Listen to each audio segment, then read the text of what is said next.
What's up, everyone? In this short take, I want to explain some points when it comes to Antonio Batista slash Chivo2121. He has a lot of vague views when it comes to what he perceives to be nationalism and what he also perceives to be ethnic identity. So I want to review some of those points and give my critique on that. But first, what I want to do is promote. I have a new blog up at Confederation of the Antilles at WordPress, which you can check it out on the link down below on the Garifuna.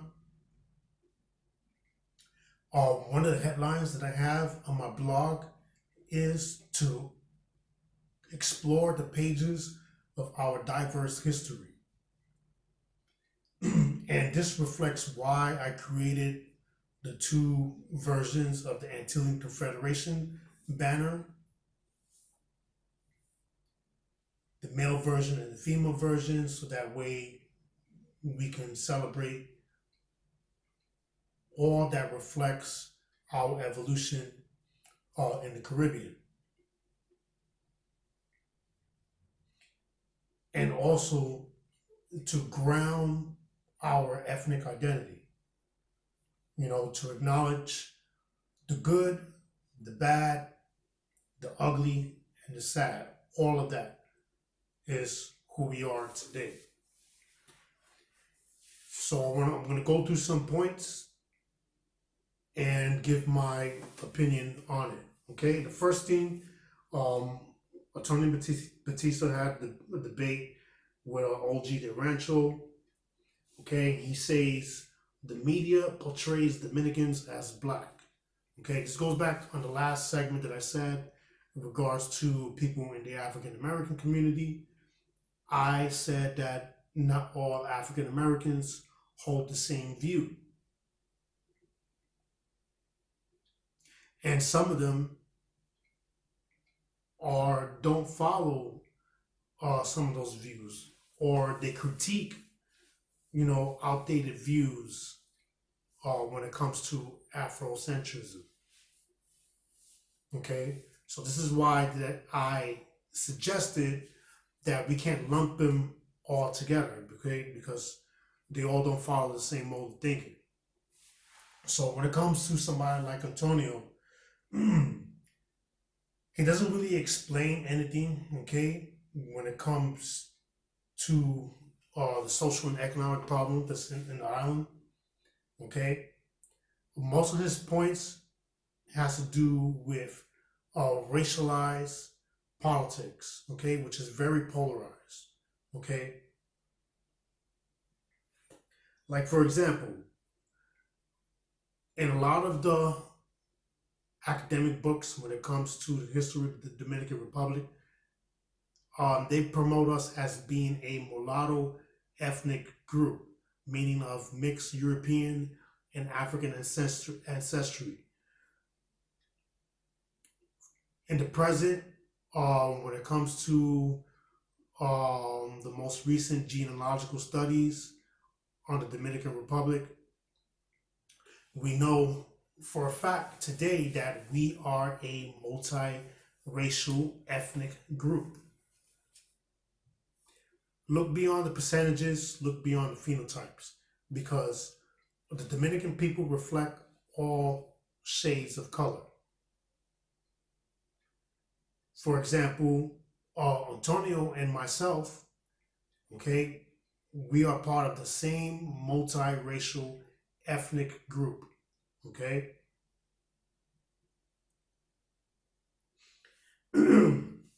So Chivo says Hispanics are white. That's not true. Hispanic / Latino, however you identify yourself, we all come from a diverse demographic, okay?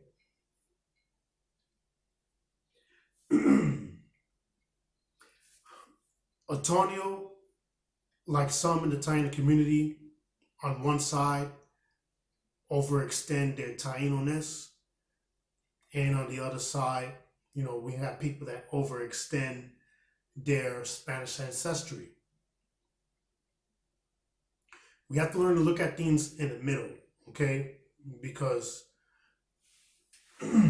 our history in the Spanish-speaking Caribbean is a unique one, okay? So pretty much, Antonio attacks anybody that doesn't follow his views. You know, I saw at one point where he says Indians are wannabe Hispanics. You know, so that would be, you know, like attacking Mexicans, you know, or people of Native American descent, you know, or people that have mixed ancestry, just like us, you know. So pretty much anywhere making enemies out of allies. And it's no better than the abos that attempt to hijack Native American heritage.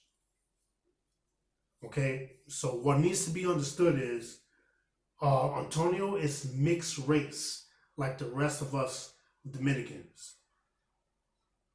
He is multiracial, as I explained. Okay, so he's a guy that's not emotionally stable, all right? So meaning that he's not steadfast, doesn't have control, okay? So he shows signs of poor leadership, okay? Because again, you know, it's just like people in the Italian community.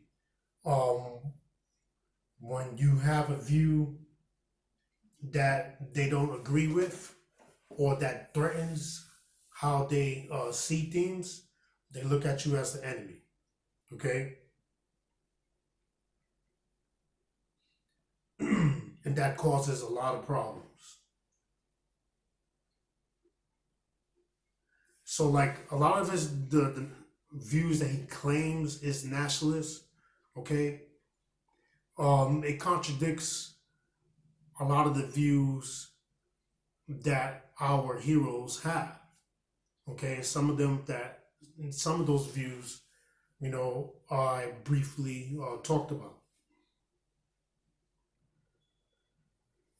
The views that he mostly has, okay, you know, we mostly see them in American politics, okay, and especially as of recent, you know, with the election, you know, it was very polarized. All right, probably the most polarized. And when it comes to trying to bring awareness, you know, to the conflict on the island,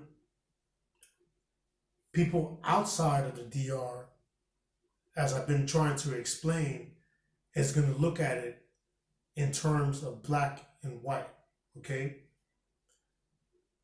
Because, you know, like with the history in the States, you know, with segregation, Jim Crow, and lynching, you know,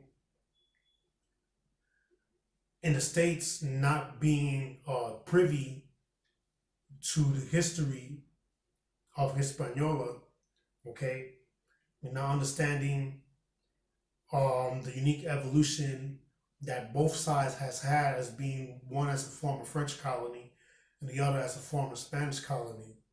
You know, they're going to vaguely look at it in terms of color, okay? So I want to review these things very quickly. When it comes to the historical anti-Haitian sentiment, it's because of these historical factors. First, starting with the 1805 burning of Mocha, the burning of Santiago and the Mocha massacre, okay?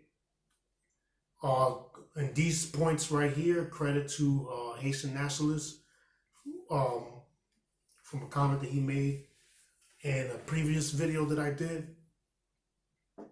Okay, he says, the military campaign in 1805 was extremely disastrous and unnecessary. When it comes to the occupation, 1822 through 1844, the unification of the island started on good terms, and it also grew to be disastrous. Okay, and this, I will also add, it led to a failed unification. Points that are explained, you can find on the last video. Then there are the historical conflicts, where Haiti attempted to reunify the island by force. Then later in the 20th and 21st century, this sentiment reflects Dominicans not wanting to be responsible for Haiti's current problems. As the main issue is not race, it's not about race. The point is, that it's about economic accountability. Okay, so Antonio is never going to explain any of these points. He's just going to vaguely talk about these things based on race and how he views them.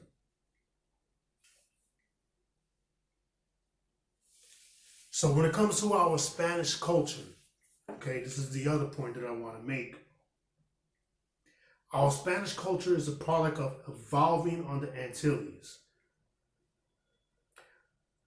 And it makes us distinctive from Spain, okay? For example, Ramon Emeterio Betances, responding to the Maron doctrine, okay? He says, Antilles for the Antillians, okay?